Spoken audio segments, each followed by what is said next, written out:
Assalamualaikum warahmatullahi wabarakatuh.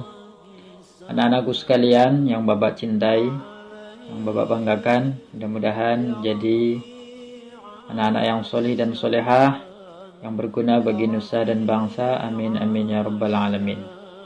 Pada kesempatan kali ini Bapak akan mencoba untuk menjelaskan tentang ketentuan penyembelihan hewan mata pelajaran fikih kelas 9 semester Gasal. Mari kita awali pembelajaran kita dengan membaca doa bersama-sama. Bismillahirrahmanirrahim. Allahumma aghnini bil ilmi wa zayyinni bil hilmi wa akrimni bit taqwa wa jammilni bil afiyah. Ya Allah, kayakanlah aku dengan ilmu, hiaskanlah aku dengan ketenangan jiwa, muliakanlah aku dengan takwa, dan elokkanlah aku dengan kesehatan. Amin.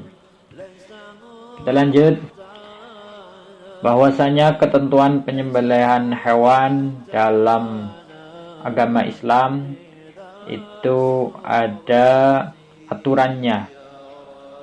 Apabila tidak sesuai aturan, tidak sesuai syariat, maka penyembelihan dari hewan tersebut hasilnya tidak bisa atau tidak diperbolehkan untuk dikonsumsi.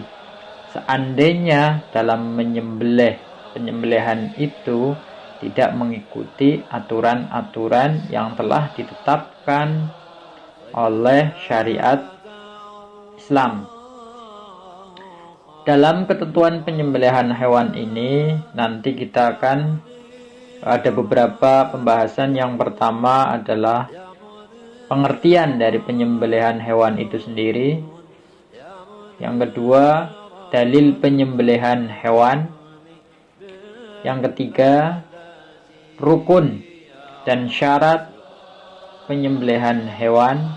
Dan yang terakhir adalah tata cara penyembelihan hewan. Langsung saja yang pertama atau yang A, pengertian penyembelihan hewan. Penyembelihan hewan atau penyembelihan menurut bahasa adalah menyembelih. Artinya baik dan suci. Maksudnya adalah menurut bahasa penyembelihan atau menyembelih itu artinya baik dan suci. Penyembelihan hewan sementara menurut istilah adalah memotong binatang dengan alat tajam pada bagian leher, saluran pernapasan dan jalan makan sampai putus sehingga binatang tersebut mati agar halal untuk dimakan. Itu adalah pengertian penyembelihan hewan menurut istilah. Bapak ulangi, yaitu memotong binatang dengan alat tajam pada bagian leher yang meliputi saluran pernapasan dan jalan makan sampai putus sehingga binatang tersebut mati agar binatang tersebut halal dimakan atau dikonsumsi. Yang B yaitu dasar hukum atau dalilnya. Kenapa harus disembelih? Agar daging atau hewan tersebut diperbolehkan untuk dikonsumsi, karena ada dasar hukum atau dasar dalilnya, yaitu yang terdapat dalam Al-Quran surat Al-An'am ayat 118. Bismillahirrahmanirrahim. Fakulu mimma dzukira smullahi alaihi in kuntum biayatihi mu'minin. Artinya, maka makanlah binatang-binatang yang halal yang disebut nama Allah ketika menyembelihnya, jika kamu beriman kepada ayat-ayatnya. Quran surat Al-An'am ayat 118. Ayat ini merupakan dasar hukum dari anjuran ketika ingin mengonsumsi seekor hewan yang masih hidup harus disembelih terlebih dahulu. C. Rukun dan syarat penyembelihan hewan yang meliputi A. Meliputi orang yang menyembelih. Syaratnya adalah 1. Beragama Islam, 2. Berakal sehat, 3. Menyembelih dengan sengaja, 4. Menyebut nama Allah ketika menyembelih, 5. Bisa melihat, tidak buta. Yang pertama tadi adalah beragama Islam. Jadi harus penyembelihan yang menyembelih orang yang beragama Islam. Walaupun ada yang mengatakan, yang berpendapat penyembelihan dari ahlul kitab itu diperbolehkan. Penyembelihan dari ahlul kitab itu diperbolehkan. Yang kedua, berakal sehat. Tentunya tidak gila. Orang yang menyembelihnya harus dalam kondisi berakal sehat. Yang ketiga, ketika menyembelih harus dengan sengaja. Memang sengaja untuk menyembelihnya. Yang keempat, dalam penyembelihan harus menyebut nama Allah.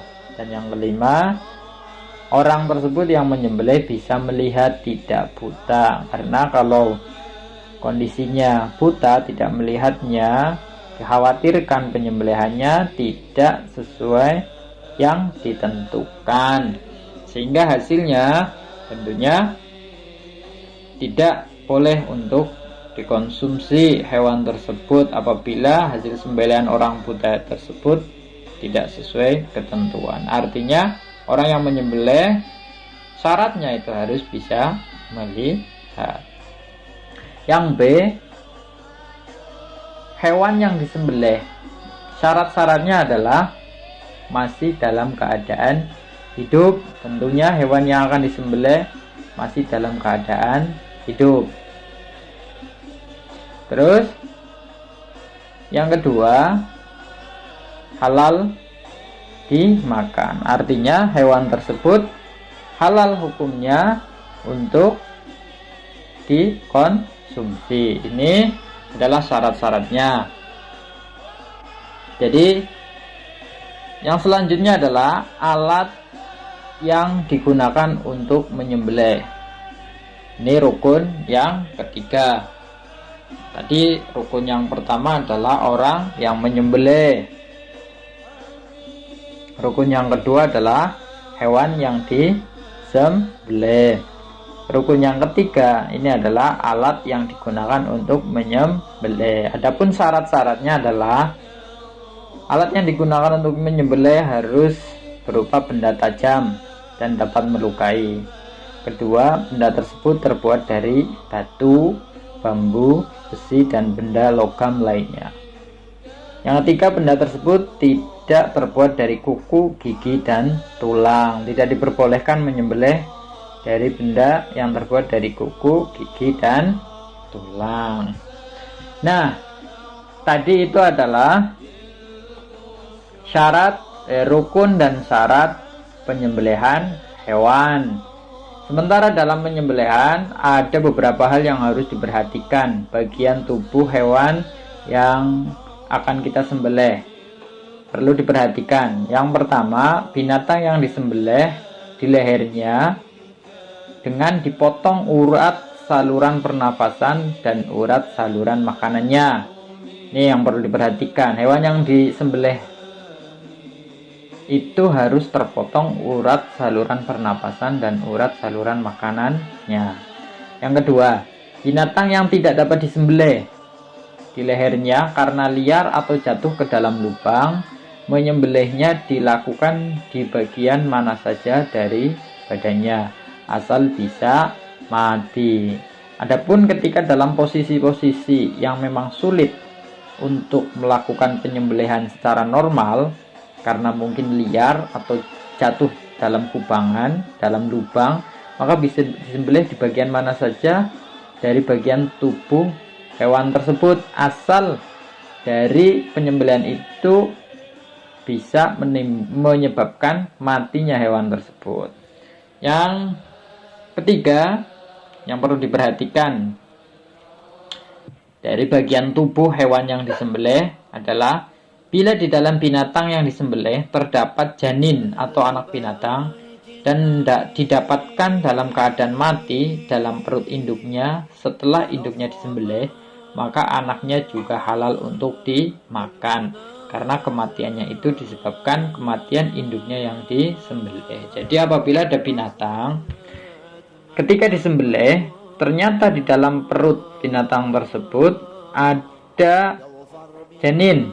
Nah, janin tersebut ketika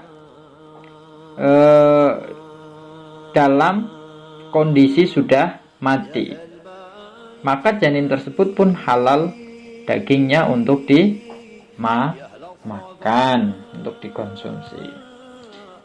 Yang D, yang terakhir adalah tata cara penyembelihan hewan. Yang pertama, membandingkan hewan di sisi sebelah kiri, memegang pisau dengan tangan kanan dan menahan kepala hewan ketika menyembelih. Yang kedua, menghadapkan hewan ke arah kiblat.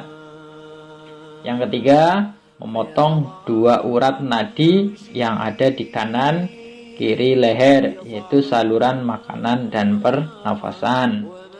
Yang keempat, ketika akan menyembelih menyebut nama Allah dan takbir, yaitu dengan membaca Bismillahi Allahu Akbar. Sesuai dengan itu semua sesuai dengan perintah Allah dalam Quran surat Al-An'am 1:2:1. Wala bismillahirrahmanirrahim wala ta'kulu mimma lam yudhkarismullahi alaihi wa innahu lafis. Artinya, dan janganlah kamu memakan hewan-hewan yang tidak disebut nama Allah ketika menyembelihnya. Sungguhnya perbuatan tersebut adalah suatu kefasikan. Sementara hal-hal yang makruh dalam penyembelihan, hukumnya makruh dalam penyembelihan binatang. Yang pertama, menyembelih dengan alat yang tumpul. Alat yang digunakan untuk menyembelih tumpul, tidak tajam. Yang kedua, urat nadi kanan kiri leher tidak putus. Urat nadinya, bukan saluran pernafasan dan saluran makan. Kalau itu yang nggak terputus, maka penyembelihannya tidak benar. Sementara kalau urat nadinya tidak putus, itu hanya makruh. Yang ketiga, menyembelih sampai putus lehernya. Lehernya sampai terputus, ini hukumnya makruh, tapi tetap halal untuk dimakan. Yang keempat, mematahkan atau memenggal leher hewan atau mengulitinya sebelum benar-benar mati. Hewannya tersebut belum benar-benar mati, sudah dikuliti. Ini makruh karena dapat menyakiti hewan tersebut. Tuh, di situ dari gambar tersebut kita bisa melihat ada saluran makan, ada saluran pernafasan, juga ada urat nadi di bagian kanan dan kiri. Intinya saluran yang harus terputus adalah saluran makan dan saluran pernafasan. Adapun urat nadi kanan kiri itu seandainya tidak terputus, maka penyembelihannya hukumnya makruh. Alhamdulillahirabbil alamin. Kita telah selesai untuk keterangan tentang ketentuan penyembelihan hewan. Nah, dari sini Bapak harap kalian telah memahaminya, hal-hal yang berkaitan dengan ketentuan penyembelihan hewan. Dari sini kita akhiri pembelajaran kita dengan membaca doa kafaratul majlis. Bismillahirrahmanirrahim. Subhanakallahumma bihamdika asyhadu an la ilaha illa anta astaghfiruka wa atubu ilaik. Assalamualaikum warahmatullahi wabarakatuh.